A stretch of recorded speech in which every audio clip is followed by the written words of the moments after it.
David Busch-Lilly. Well, I thank you for taking up the right amount of time.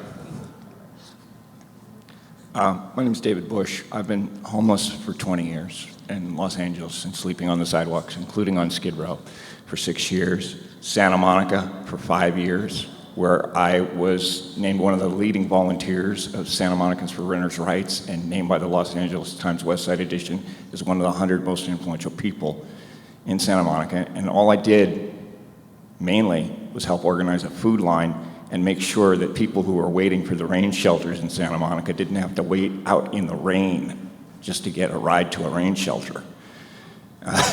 And then more recently, with the cooperation and help Mike Bonin and I together a few years ago about one of the best programs to Los Angeles. Attended toilets. Why did we have to wait for 30 years in Los Angeles to get a toilet that a woman could go to at 10 o'clock at night and not have to worry about getting raped?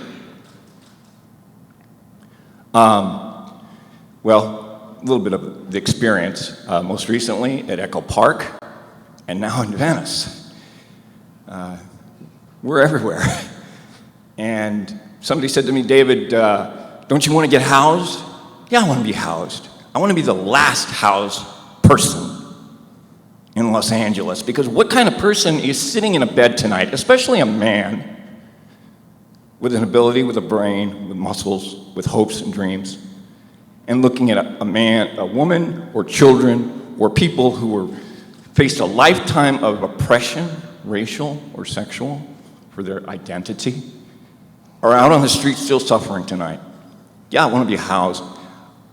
I want to be the last homeless person in Los Angeles. I want to be able to look around and say, we've solved the problem. And until that problem is solved, many of us, not just myself, like many of us at Echo Park, we're going to say our solutions are in the parks, our solutions are on the beach, our solutions are in tiny houses.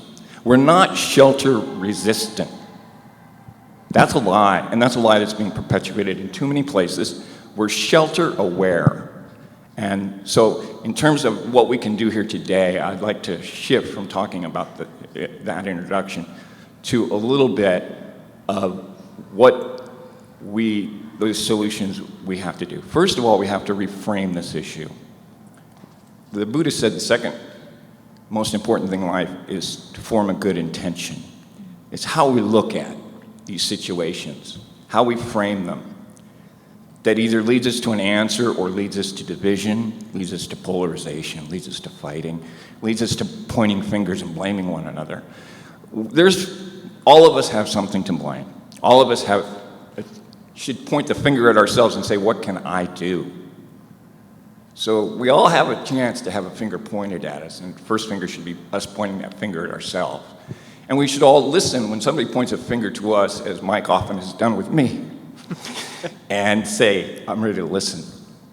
I would like to start by pointing the finger actually to our moderator, because our moderator is part of the media which is framing this question, which all of us who are involved in this city, or all of us who are politicians, have to deal with.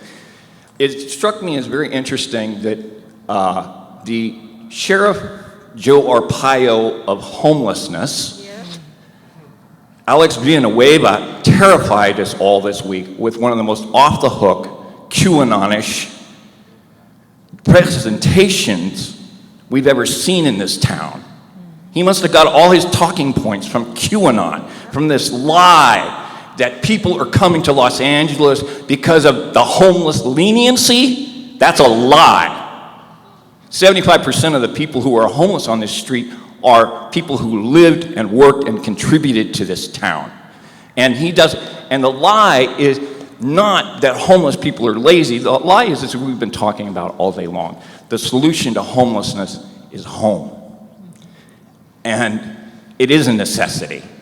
It's beyond a right. It's the foundation of our humanity.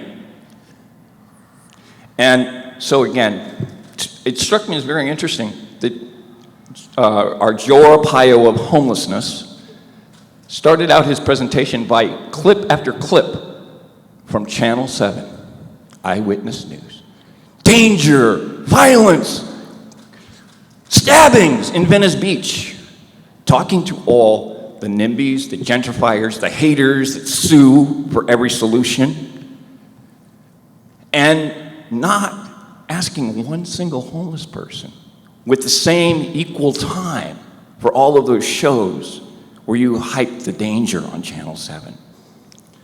What homeless people have to offer. What good and critiques we have to say about the house people and the programs we're being put into.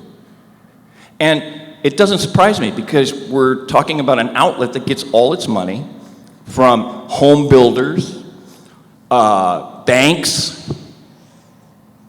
You know, what's their contribution to the problem of homelessness? We have a media framing problem, and you guys are feeding, and you've been feeding into it for years, not just Channel 7, let's talk about Channel 4, the representative that was here earlier. Streets of shame. These are ways of attaching hate words, shame, disgust, to people. You know the power of that. You know that. Do you want to respond?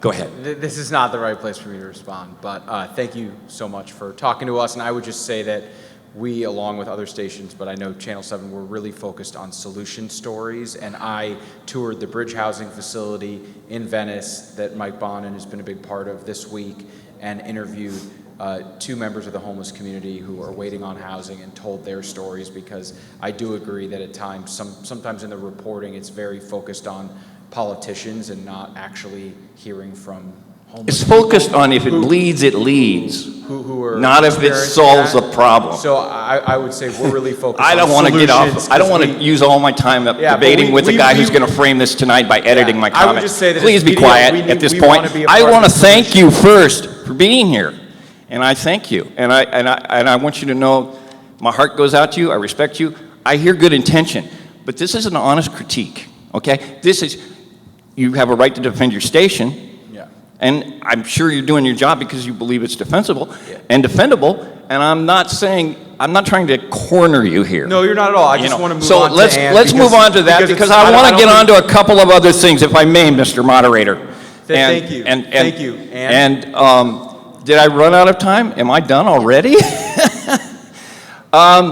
It's about the fight. The framing is about the fight between equity, which we have created a culture where everybody seeks their value and their worth is in their home equity, versus equality. And as long as we're living in a society where you have people who value human rights and people who value property rights, we're going to have a dialectic about that. But that dialectic and that dialogue is way out of balance. We need more equality and less emphasis in this society on home equity, except for those who've been denied it for generations. I'm going to just end by one solution. I'm going to propose one solution, and that is everybody who's in public housing. We learned this lesson in the 60s. Public housing, if all you're doing is paying rent, you are not building generational equity. All our public housing solutions going forward have to give equity so that people can build up generational equity by participating in the public system, whether it's the public school or the public housing. Thank you. I'm done.